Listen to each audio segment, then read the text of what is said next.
I'm just gonna come out and say it. There are too many good anime this season. The newcomers are stacked into the stratosphere. Gotta be careful not to Elon Musk there. There's so much great new stuff on offer, it would be a struggle to string together a top 15 list, let alone a top 10. But I am committed to making sure you can make the most of your anime watching time, especially after getting so many of you on Gundam with my last video. I feel responsible for you guys now. So after watching at least one episode of literally everything, that is exactly, the honorable mentions might be almost as long as a main entry, and if you add the whole segment up, it might possibly be almost as long as the other half of the video, but that main video segment does contain a list of no more or less than 10 Geoff certified absolute bangers. We're talking nothing but the kind of shows that could have topped the list in any slightly slower season. It wasn't easy, nor was actually watching the anime in the first place. Also, I'm recording this with a sinus infection. So if you want to thank me for all my hard work, please hit that like button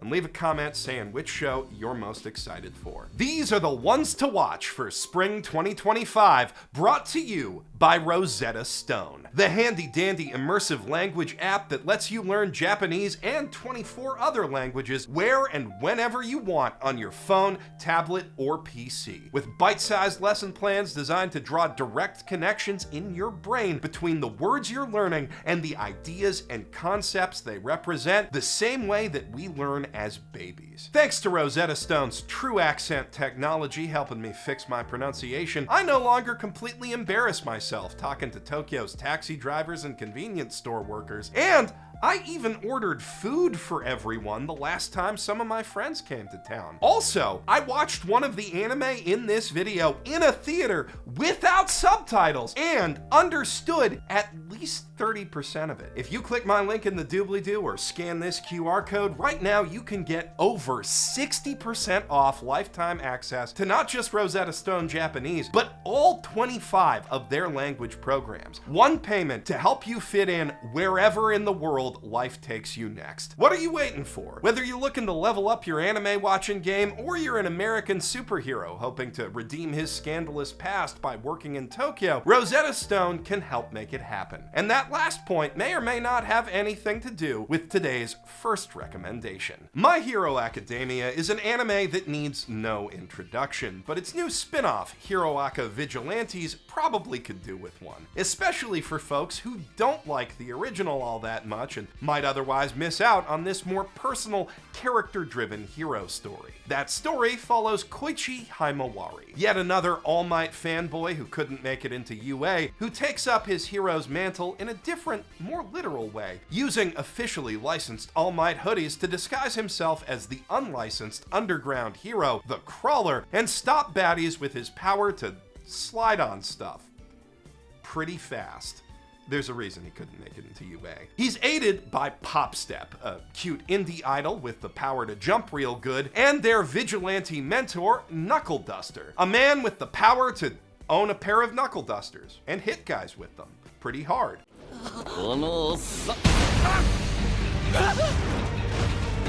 Basically, he's Crazy Hobo Batman, and it rules. And on that note, Koichi also takes pretty obvious inspiration from Peter Parker, so this whole thing's kind of like an unlicensed team-up book set in the Hero Aka universe, which also rules, especially since this manga's creators have such a strong grasp on Spidey that they were eventually given a chance to write an official story about Doc Ock reincarnating as a Japanese middle school girl, which also rules. I fell off Hero Aka about halfway through for reasons I'll probably discuss when I make a video about finally finishing it eventually. But even at the absolute height of my fanboy era, I liked Vigilantes more. So much, I kept reading it even after I put the main series on hold, which is a wild thing to be able to say about any shonen spin-off not made by the original writer. It's a bit rougher around the edges than the mainline series, and even though it's allowed to do some interesting things with some of Horikoshi's supporting heroes, you can feel it straining against its canonical narrative restraints. But within those margins, it manages to tell a fascinating, characterful story of heroes pushed to the margins of quirk-powered society, doing what they can to protect people and places beyond the reach of the profit-driven pros. And in a way, its more intimate, low-stakes story allows it to be, in some ways, less constrained by shonen battle formula than the original was, while the lower power quirks of its cast encourage more creative, small-scale action scenes that are a ton of fun to watch. I've been hyped to see Vigilantes animated for years, so to have Bones finally giving it such a lavish production under the keen-eyed direction of JoJo's Bizarre Adventures Kenichi Suzuki no less is an absolute delight. Even more delightful, though, was the surprise revelation that despite its impressive quality, Vigilantes almost certainly won't be the best superhero anime of the year. To Be Hero was a goofy, rude and crude half-length comedy anime co-produced in China and Japan way back in 2016 about this hot single dad with a bad personality who gets mysteriously turned into a fat, ugly dude with crazy superpowers and has to fight aliens and stuff while convincing his daughter he's actually her dad. It was weird and dumb and horny and gross, and while it did have some impressively animated action scenes in a sloppy sort of way, nobody really thought much of it or its 2018 sequel, To Be Heroine, after they ended. Thus, it came as quite the shock to the 10 people who still vaguely remembered them when the new To Be Hero X moved over to Link Click Studio B Dream and came out last week looking like this. And also, this, because apparently director Howling Lee wasn't satisfied with simply aping the style of friggin' Arcane. He had to go and turn it into one of the most insanely gorgeous mixed media extravaganzas I have ever laid eyes on, with a Hiroyuki Sawano soundtrack as the cherry on top. And the story he tells with those insane production values is just as insane. Episode 1 follows Ling, a frazzled young advertising agent who finds himself standing on the edge of a roof after he's fired over botching a spot for one of the world's biggest pro heroes. But before he can, as the delightfully translated subtitles put it, Volin die, that very same hero, Nice, flies down out of the sky next to him, hits him with a signature pose, and jumps off the roof to his death, leaving the hapless ad dork, who kind of looks like him, to take up his mantle and assume his identity at the behest of his incredibly desperate manager. Luckily, superpowers in this world are imbued by public trust, so as long as he plays the part well enough, Ling can actually take Nice's place. But while that does mean he'll get to date his favorite heroine/idol, it also means he's got to take on deadly supervillains who draw their powers from public fear in these insanely cool fight scenes. I don't want to spoil too much, but suffice to say, this first episode has it all. Stunning action, great comedy, and an ending that left my jaw on the floor. The only thing stopping To Be Hero X from being the most exciting new anime of the season is all the other great new anime this spring. Anime like the much-hyped reimagining of 1979's most popular show featuring the talents of Yoshiyuki Tomino and of Green Gables. M.L. Montgomery's classic Canadian coming-of-age tale has a long history in Japan as Akage no Anne, one of the first English novels published in the wake of World War II over here. The tale of an orphan girl with a boundless imagination and fiery heart to match her hair, growing up amid the idyllic, cherry blossom-laden scenery and rigidly conservative society of late 19th century Prince Edward Island, spoke to something deep within young women in post-war Japan, and the book was so popular it became a permanent fixture of Japanese curriculum in the early 70s. At the tail end of that decade, Studio Ghibli co-founder Isao Takahata brought the book to television as the first unsponsored entry in Fuji TV's legendary world masterpiece theater series, which would be the last thing that he and Miyazaki worked on together before collaborating on Nausicaa and starting, Studio Ghibli. As you might expect from that pedigree, it was pretty much the single most beautifully animated and illustrated thing on TV at the time, and it led a whole new generation of kids to fall in love with Anne's story like never before. Decades later, it's still held up as an all-time classic and debatably the peak of Takahata's television directing career, so Anne Shirley, the new adaptation from the Answer Studio, has some mighty big boots to fill. But as you can see, it is filling them splendidly. あなた、本は好き？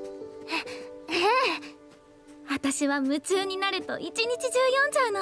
A breathtaking art style, like a watercolor come to life, packing explosive emotion into every frame of animation. Add some warm, refreshing music from Michiro Oshima, and you've got a feast for the senses every bit as delicious as our last entry. At half the runtime of the 79 version, there's obviously less room here to immerse ourselves in the world and minds of the characters, but the more fluid animation opens up new avenues for visual storytelling and directing flourishes that make up for that deficit and then some. By the end of episode 1, I was tearing up at the sheer beauty of the everyday world through Anne's eyes, which is exactly what any take on this story should aim to deliver. It's certainly no replacement for the original animation, nor should it be, but it stands apart as its own distinctly impressive interpretation that, if it can keep this quality up, will easily be one of the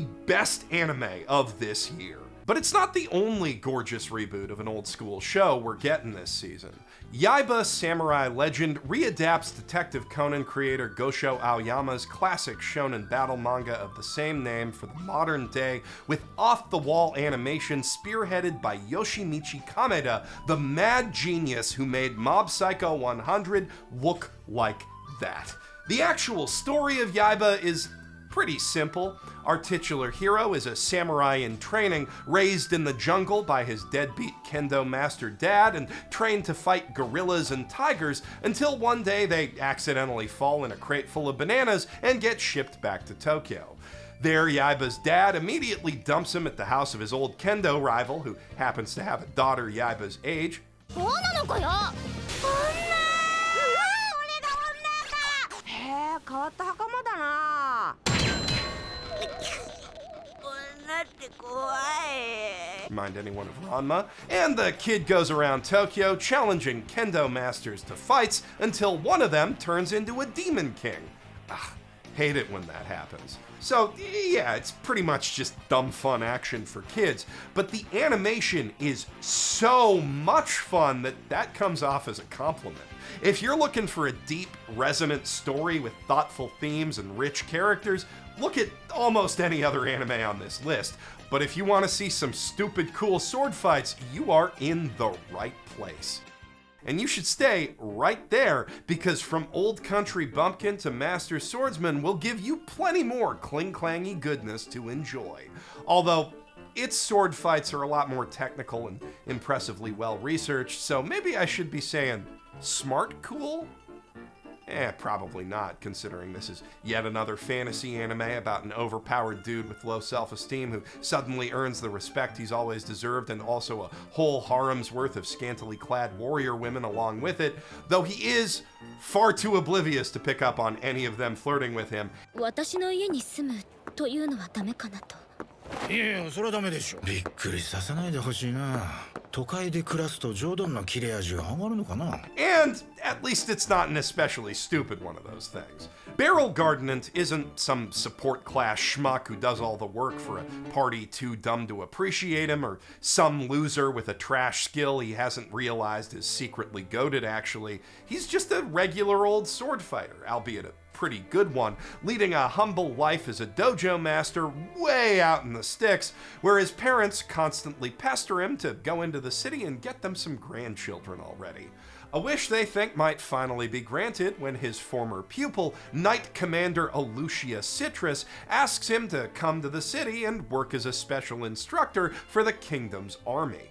As it turns out, she's not the only one of his students to make a name for themselves in the wider world. An orphan he took in 20 years ago has become the top-ranked muscle mommy in the Adventurers Guild, for instance, and Beryl himself has, as a result, gained some indirect infamy as the backwater master of some of the kingdom's most legendary heroes. But now that he's actually in the capital, he's gonna become a lot more famous. Because while he doesn't realize it yet, none of his pupils anywhere in the world have ever met a stronger swordsman. Aesthetically speaking, this anime clearly takes a lot of cues from Mushoku Tensei, and that's one of the most gorgeous fantasy anime ever made, so good. Thank you. More of that whole vibe, please. Narratively, though, it couldn't be more different, cultivating a wholesome, affable vibe among a cast of almost entirely likable and non-criminal characters, including a few men who have, healthy friendships and respect for each other, which is such a breath of fresh air from just about anything with the remotest whiff of underrated adventurer nonsense about it. Except Mushoku Tensei. Mushoku Tensei also does have that. Mushoku Tensei is a good show. More people should watch it. But this is a lot easier to recommend. And Beryl himself is an especially refreshing lead as a middle-aged man who actually acts his age and just wants to help the next generation reach their full potential. This is a real solid show that put a huge smile on my face. But speaking of really good anime that are really difficult to recommend in the West, Springs also brought with it a new Uma Musume, Cinderella Grey, adapting a spin-off manga of the same name that many fans consider to be one of the best stories in the whole darn franchise. A franchise which produced the highest-selling anime Blu-ray of all time, if you're not familiar. And if you don't know the general concept, it's about a world where all of the horses are girls, like human women who have inherited the souls and names of famous racehorses, along with their speed, strength, stamina, and other horse-like qualities, which they use to do horse stuff, as in all the horse stuff that we use horses for in the real world, especially horse races. And if they win the races, they get to go up on the podium and sing an idol song. The franchise came about when someone at mobile developer Cygames was pondering the popularity of Concole and other such gotcha things about famous military weapons anthropomorphized as high school girls, thought for a second about how many salarymen he sees at the horse track all the time, and then his eyes turned into cartoon yen signs. And then Cygames, being Cygames, decided to world build the out of that idea by making the phones extra long to reach their ears, for example. And they have their own lanes on roads. Also, Horse Girl Statue of Liberty.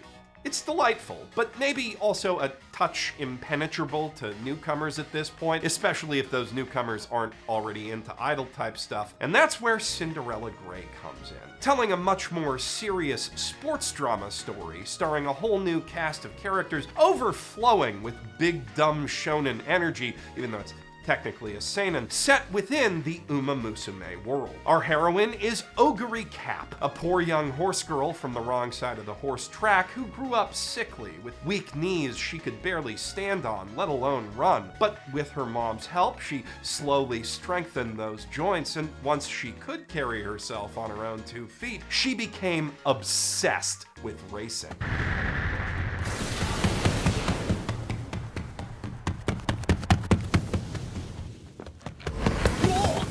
Now that she's finally enrolled at Kasumatsu Training Center Academy, she has but one goal: to take on the world's fastest horse girls in the high-stakes world of the Twinkle series. But if she's gonna get there, not only does she have to beat the odds at a school that hasn't produced a national-level champion in years, she'll have to overcome fierce rivalries, vicious bullies that she's frankly a little bit too autistic to even notice that they are bullying her, and all that other good sports drama stuff that makes your heart pound, and then you go, whoa, I believe in that underdog, and then they do it, and you're like, yeah, I fucking love it. And you might think that you're not into that stuff because you didn't like Haikyuu or whatever, but you're wrong. You like Beyblade, you like Yu-Gi-Oh, you're gonna like this. It is pure, unhinged fun.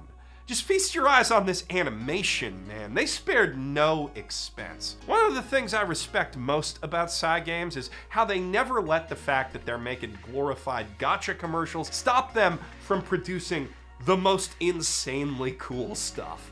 But what I love most about Cygames is how they then turn around and use all their cartoon casino money to finance ambitious, out there original anime like Apocalypse Hotel, an absurdist sci-fi slice-of-life tragic comedy about semi-sentient service robots dutifully carrying out their daily work at a luxury hotel countless years after their last potential guest left Earth for the stars, fleeing a deadly contagion that's rendered the whole planet inhospitable to human life. Tirelessly working to keep this last echo of civilization in pristine condition, even as the rest of Tokyo around them is slowly swallowed up by time. As the days wear on, their numbers dwindle, more and more robots falling into disrepair with no hope of ever replacing their broken parts. Every week, without fail, the staff fails to meet their reservation quotas and online engagement goals, yet if their morale ever falters, they don't let it show in the impeccable quality of their work. Doorman Robot is gonna open that door perfectly every time, every day, even if it kills him, darn it, which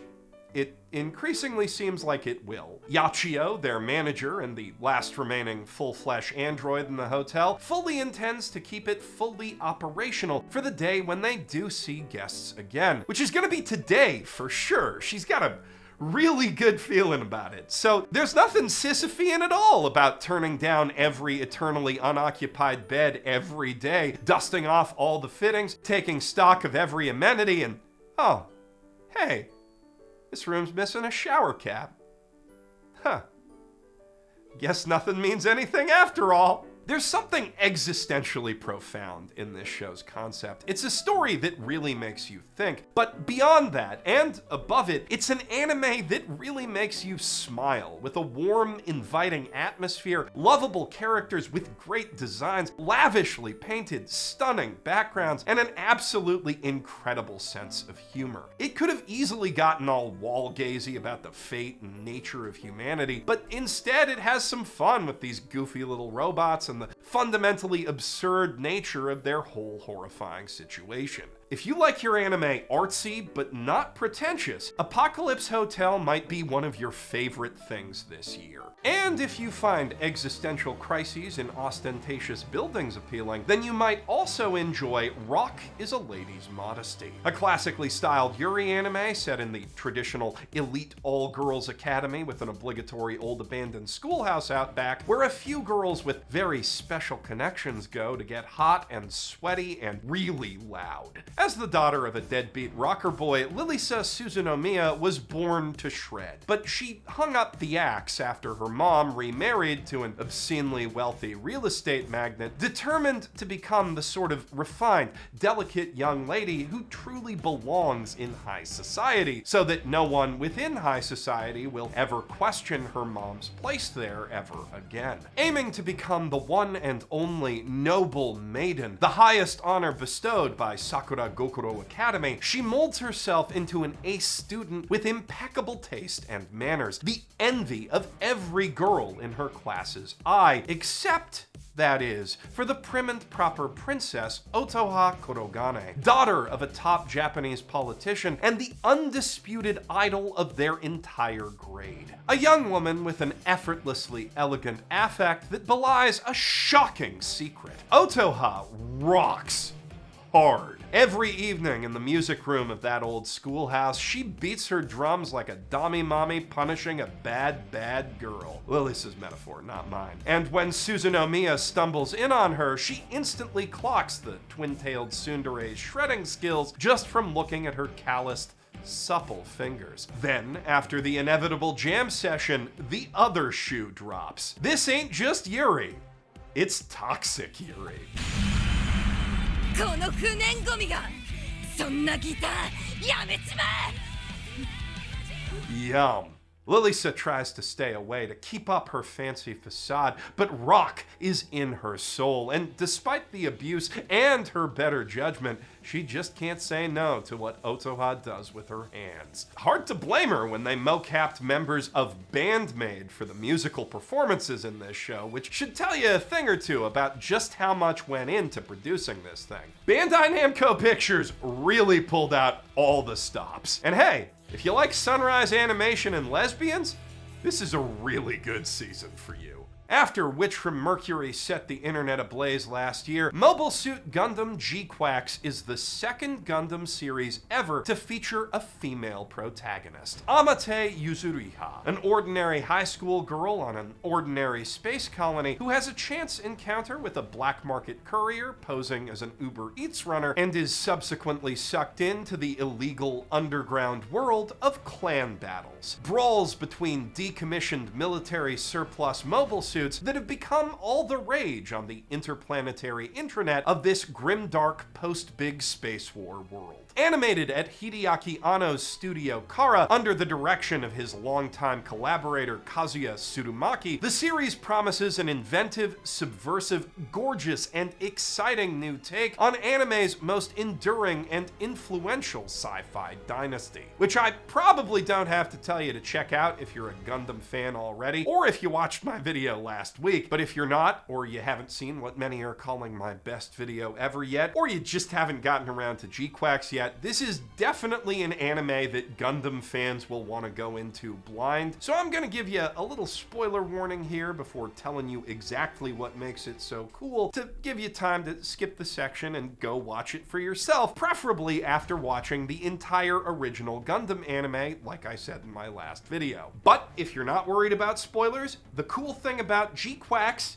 is that it's Gundam's first big budget what-if story, set in an alternate version of the Universal Century timeline where the Principality of Zeon won the one-year war. So now, instead of the Fetties, space colonists are stuck living under the fascist boots of tyrants like Admiral Makuve, which, if you've seen OG Gundam, is an incredibly scary combination of words, about as scary as seeing a Zeon-branded white base patrolling outside a supposedly neutral colony. For Universal Century lore nerds, this show is an absolute treasure trove of details that'll make you do the Once Upon a Time in Hollywood reference. So much so that even watching it in a Japanese theater without subtitles, I was completely hooked. But the brilliant thing about gee-quacks is you don't need any of that to enjoy the show. Its new characters have their own intriguing story to tell, separate from but connected to the events of the past. It does a phenomenal job of establishing the necessary context of its setting in a way that even total newbies can understand. And as for that setting, few pieces of Gundam media have created quite such an immersive portrayal of day-to-day life on a side in peacetime. In particular, the imagery of the colony shifting into its night cycle is something that's gonna stick with me for a really long time.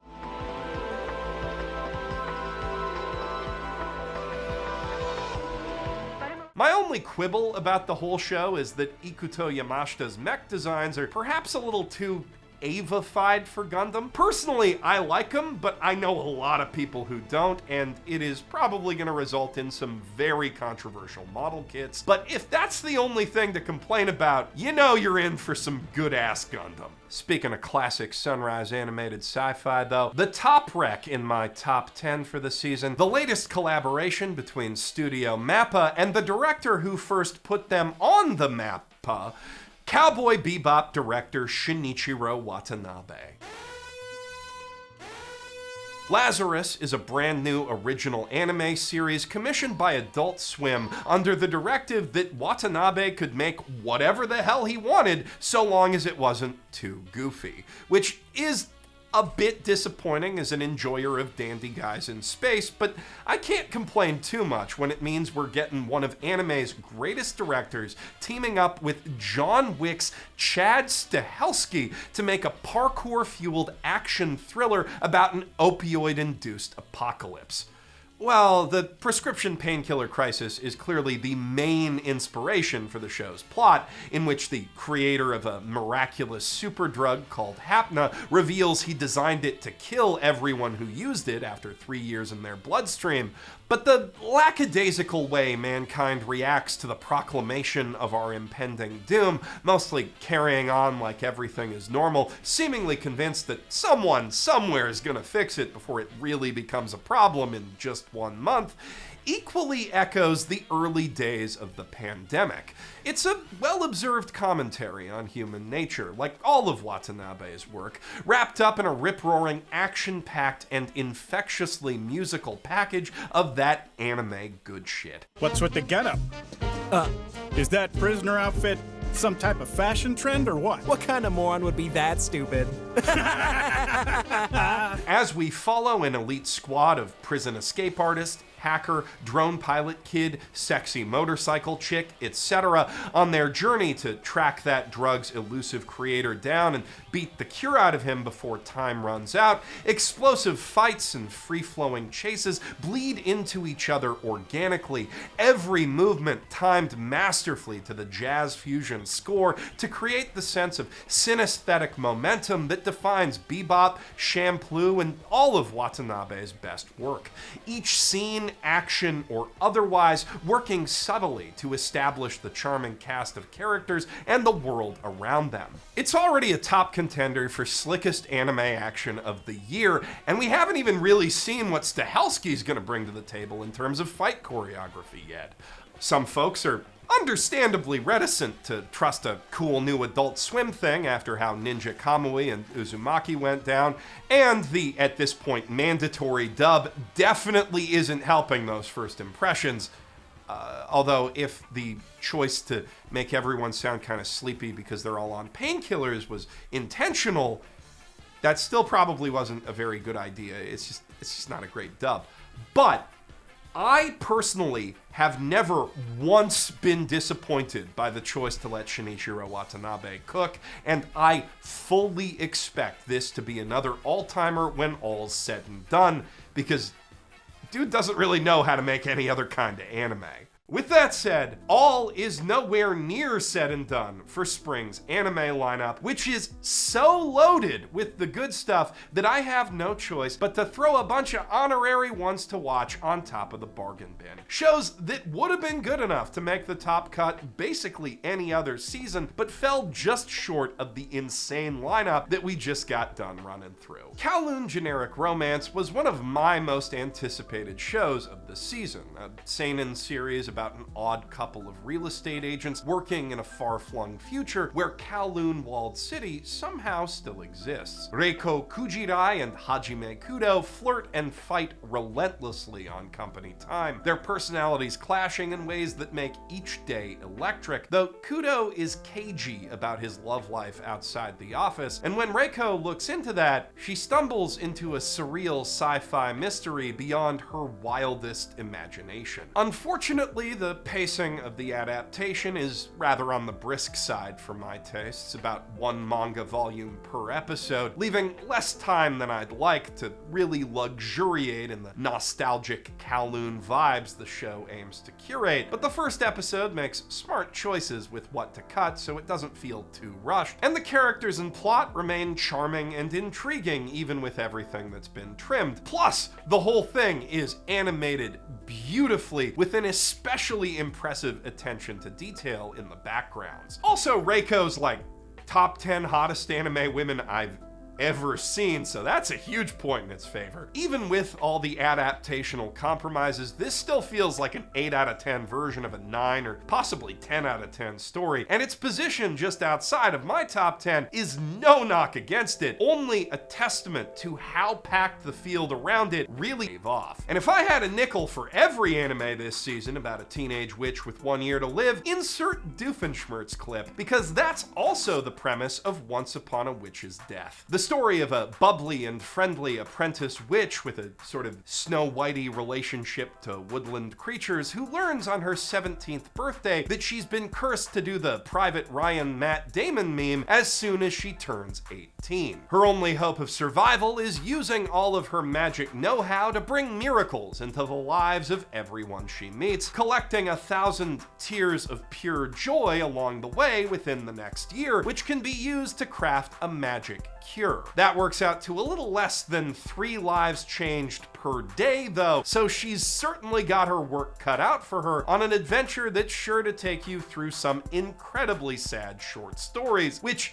if you saw my second to last video, you know is the sort of thing I am a huge fan of. As a whole, the show kind of gives We Have Studio Ghibli at home with an extra emphasis on Kiki's delivery service, and that's also the sort of thing I'm generally a huge fan of if it's done well. And this anime does do it pretty darn well, with expressive character animation and beautiful environments that really speak to the power of nature and all that good Ghibli stuff. If you're looking to have another good cry this season between episodes of Anne, this might be the anime for you. And if you need a good laugh to heal after all that, then you should queue up A Ninja and Assassin Under One Roof. Easily the zaniest comedy of the season, which follows, as its title suggests, a clumsy f***up ninja named Satoko who finds herself marked for death after accidentally running away from her clan, and Konoha, the straight-up psychotic schoolgirl assassin who takes her in off the street. Not at all out of the kindness of her heart, which does not seem to exist, but rather because she's too lazy to clean up her own crime scenes, and Satoko's leaf transformation ninjutsu is super useful for that. Also, that ninjutsu is insanely well animated, as is damn near everything else in this show, to the point that you're just like, holy shit, how does this silly little gag manga adaptation have this much sauce? And then you look at the credits and you see Studio Shaft and the director of Madoka Magica, and you're like, oh. Also, that explains how horny it is. It's still early days, but this one might honestly have the potential to be Nin-chijoh tier. But, you know, like,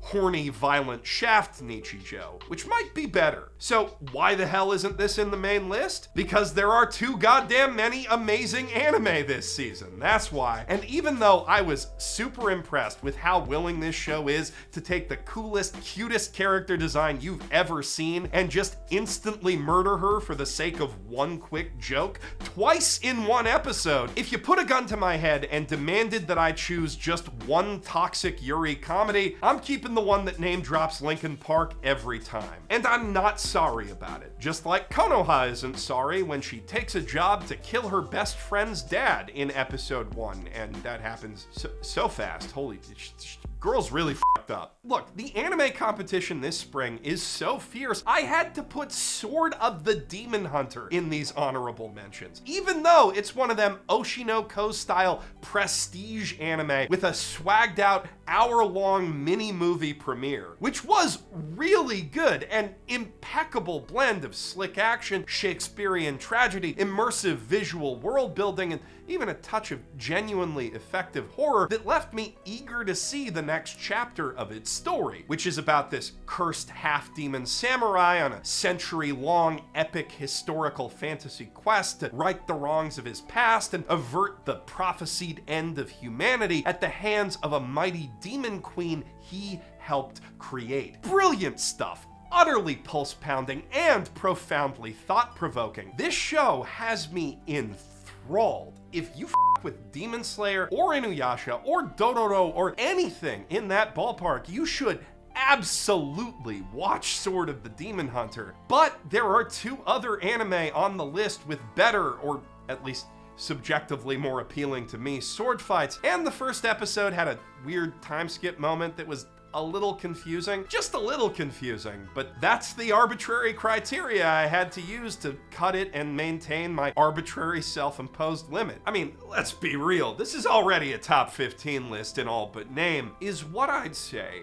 if I didn't have 5 more honorary ones to watch to get through. That's right, bitch, it's a top 20. What are you gonna do about it? Leave a comment? Please leave a comment. Summer Pockets is the latest visual novel from G.E.D to get itself an anime adaptation, joining the likes of Clannad, Air, and Kanon in the grand pantheon of stuff that's guaranteed to make you cry like an anime fan on prom night, cause your date wanted to watch Violet Evergarden and chill, stud. Unlike those and that, though, it's not being animated at Kyoto Animation, but rather studio feel, as in the things that this anime is gonna hit you right in by the time it's over. So it's probably not gonna hit the same highs as Clannad, but it should still be consistently good based on Feel's track record, particularly working under this director. The first episode's already delivered some nice eye candy and delectable summer island vibes, while setting up a slice of life story about a troubled young man trying to escape his unpleasant past in the city by going to his dead grandma's house to manage her estate sale and meeting a bunch of quirky waifus who he'll get mixed up in the lives of and learn a bunch of painful lessons from. Though not all of those waifus yet, which is a big point in the show's favor. Too often these visual novel anime rush to establish all of their routes in episode 1 and end up fumbling all of them by juggling too much at once as a result. This adaptation has a good handle on its pacing and dialogue that should make for a really good time, right up until it is, of course, a really bad time. If you're only looking to solve the good time part of that equation, then Food for the Soul will scratch your slice of life itch in a far less painful manner. The newest PA Works original anime, made in collaboration with Non Non Biyori creator Otoha, is about a club full of cute college fresh women exploring their culinary passions in the form of delectably rendered anime food porn, and goofing off in the club room. That may actually be most of what they do, especially if the really Genki one gets her way. Not that the target audience is gonna complain either way. I mean, they might complain a little bit if they don't get more of that food porn, because, look, you like moe anime? This right here is some darn tasty moe anime from a studio with a darn impressive track record making exactly this sort of thing. With its socially anxious protagonists surrounded by lovable, relatable idiots, it seems to be taking cues from Bocchi the Rock, and Bocchi rocks, so I doubt anyone's gonna complain about that either. It's a cute, funny little thing with charming animation that does everything you could possibly want from a cute girls doing cute things thing. But if the characters or subject matter aren't quite your thing, the nice thing is that this season is giving us a lot of moe options. For instance, Mono is about a high school photography club whose members are left adrift after the graduation of their beloved club president. And when I say beloved, I mean that their new president, Satsuki, basically only took pictures of her senpai taking pictures, like thousands upon thousands of them. So she's kind of just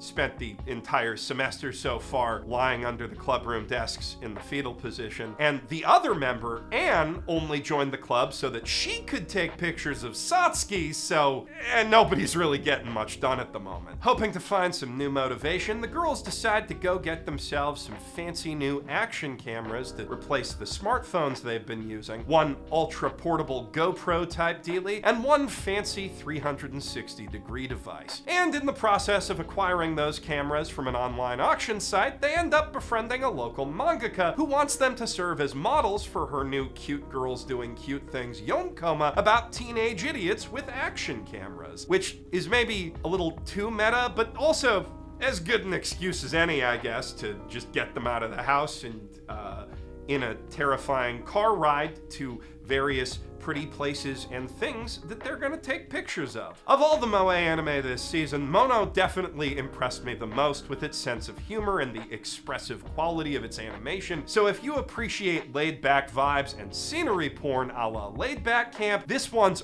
really gonna do it for you. And so is Zatsutabi, That's Journey, which might actually come a little closer to the whole Yuru Camp vibe specifically. It follows Chika, a young rookie manga artist currently working as an assistant who's been struggling to break through into running her own series ever since she unexpectedly won a one-shot contest for a big magazine. Fed up with feeling stuck in life after her editor rejects 3 drafts in one day, she decides to set out on an impromptu journey to wherever her social media feed takes her, and the rough experience of that unplanned adventure proves to be unexpectedly healing. Basically, the whole thing's a big animated travel brochure for neat neat places outside of Tokyo, but with a well-developed cast of characters, a well-researched eye for detail, and a strong sense of atmosphere, it really makes that concept work. The first episode grabbed me as soon as Chico was out of the city. Having recently taken my own first proper vacation out of Tokyo, I was blown away by how well it captured the feeling of the world around you opening up as the Shinkansen tears away from the endless sea of buildings and into the countryside. The vibes in this one are absolutely immaculate, especially for any artists out there looking for a spark of inspiration. But speaking of artists, there is an underappreciated art to making great ecchi. And I'm not just talking about drawing the nips real good, though that is very important too. And rest assured, the anime I'm about to recommend has that covered. Or,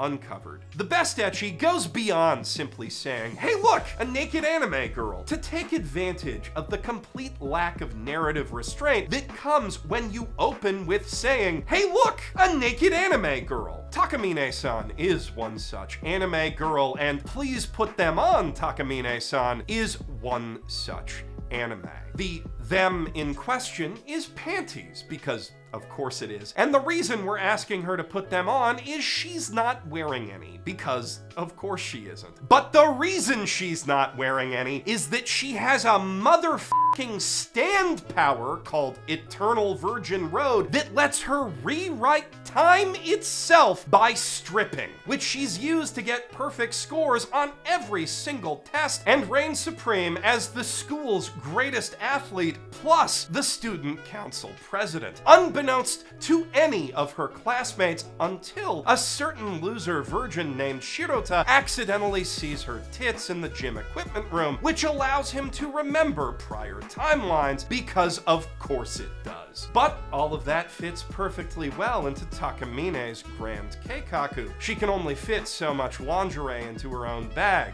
you see. So she recruits Shirota, very much against his will, to be her closet, carrying around an extra stash of lacy unmentionables and putting them on her whenever asked so that she can with time even harder than she already was. You can expect to see this one right at the tippy top of hottest trash this month, because I f***ing love it. Yes, that was still part of the honorary ones to watch, and I saved my favorite for last, cause I'm not a coward. But before we get to the merely good stuff in the bargain bin, I want to make one last special nod to Moonrise, the 18-episode ONA from Wit Studio and the director of Attack on Titan that just dropped in its entirety on Netflix, telling the tale of a far-flung future in which Earth has achieved world peace by colonizing the moon and dumping all our criminals there like some kind of Space Australia, but then the moon does a revolution, moonrise, if you will, though the ecological effects around the base of the former space elevator leading up to the moon are much closer to a colony drop. It's pretty much just Gundam without the Gundams, which feels pretty appropriate for a big new project from Wit's Attack on Titan team. And while I can't vouch for the quality of the whole series, because I've been busy watching all this other anime for this video, the first couple episodes seem pretty darn good, and if you're finished watching Gundam, like I told you to last week, and ready to binge another space opera, it's probably worth checking out. Now, finally, it's time to dive into the bargain bin, where we're still gonna find some stuff that might have made the honorable mentions in any less stacked season. Stuff like the Gorilla God's Go-To Gal, a rare I can't believe it's not isekai harem power fantasy for her, set in a world where everyone gets their magic RPG skills from almighty animal totems. Our heroine is a meek young girl who doesn't really want to stand out, which is too bad for her, because it turns out that she's the once every half a century chosen one of the unbeatable Gorilla God, leading her to be recruited by the Royal Knights and thus swiftly surrounded by hot men who just won't stop paying attention to her. Ugh. What a drag. That's some good girl trash right there. But don't be jealous, fellas, because while I absolutely can believe that it is isekai, I'm the evil lord of an intergalactic empire is at least a decently original one. It follows a formerly good-hearted, hard-working man who finds himself reincarnated as the heir to a massively indebted noble house in a science fantasy universe full of mechs and shit, and sets out to not just erase the debt left by his deadbeat parents, but but conquer the whole dang universe with the help of his hyper-intelligent robot maid slash sex bot as posthumous revenge for his last life in which he was... That can't be right. Nope, it says right here. Cucked to death. So, yeah, it's a horny, edgy, bullshit revenge fantasy thing, but one so over the top that I can't help having fun with it. Hottest trash this season is gonna be spicy. And can a boy-girl friendship survive is gonna make a great trashpetizer for that eventual menu. It is about as groundbreaking a rom-com as that incredibly vapid title suggests. Just your standard love triangle thing with a childhood friend who realizes slightly too late that she doesn't just want to be friends. But the animation looks nice, the characters are plenty charming, and both girls are cute and worth rooting for in their own ways. Speaking of fine dining though, Dinner Table Detective is the story of a wealthy heiress posing as a rookie cop for as yet unexplained reasons and hiding her largesse from her colleagues so they don't treat her different, even though the inspector that she works directly under is the fuckboy heir to a luxury auto manufacturer infamous for their over-designed, underperformant wannabe Porsche pieces of crap. Also, she's got this hot butler who kind of bullies her while helping her solve fancy crimes in fancy places. It's given Phoenix Wright, it's given Legally Blonde. I just said the same sentence twice. The comedy's a bit weak and they haven't shown nearly enough for me to know if it's actually good at mysteries yet, but this one could be a real fun time. Moo Moo the Extraterrestrial has the kind of premise that seems like it should be real fun too. After wiping out all of their intellectuals and engineers in a very short-sighted effort to end all war on their planet, a race of hyper-advanced alien cats comes to Earth looking to rebuild their technology base by learning the secrets of our appliances. Like a sort of reverse Doraemon, where instead of granting his socially anxious human host fantastical tech miracles that allow for goofy stories to happen, the alien guest just breaks her microwave. With OLM firing on all cylinders, this is a very pretty show and surprisingly educational, but the humor is mostly just chuckle-worthy and it's not really reaching the concept's full potential, at least not yet. On that note, Maebashi Witches is a strong contender for the prettiest anime of the entire season. Unsurprising, given that it's an original idol series from Love Live Studio Sunrise. And I do generally like its premise of young wannabe witches helping people out with their magic in order to earn the right to use those powers outside the Mamoru Hosoda at Homeverse, but the series' sense of humor is almost too self-aware for its own good, to the point that it's too busy commenting on its own tropes to actually tell its story sometimes, and the girls are kinda teetering on the edge of just plain annoying, which is surprising, considering it shares a screenwriter with Bocchi the Rock. If those issues are ironed out, this magical girl idol thing could be a sleeper hit of the season, but even as it stands, there's still plenty here for Sakuga enjoyers to drool over. On the flip side, fantasy fans who don't mind a total lack of great animation so long as there's some good world building to chew on underneath it, might enjoy Theogonia, a more subtle sort of isekai in which the hero only partially remembers his past life after a near-death experience, causing him to learn how to use magic spontaneously. Set in a harsh, Asian-flavored fantasy world where the god-gifted strong get stronger by drinking the very souls of their enemies, while the weak are left to die forgotten. The anime's honestly pretty messy, but it did push me to pick up the manga on Bookwalker, and that right there is some good dark fantasy food. And that was the bargain bin, which means we're almost done. Thank Haruhi. Here's the complete list of recommendations one more time, plus where you can watch them so you don't gotta go scrolling all the way back through the video. Please let me know in the comments down below which of these you're most excited about and why. Also, consider liking and hitting subscribe if you're not subscribed. I'm Geoff Thew, professional anime recommender guy. Can I please go lie down now? I'm so tired.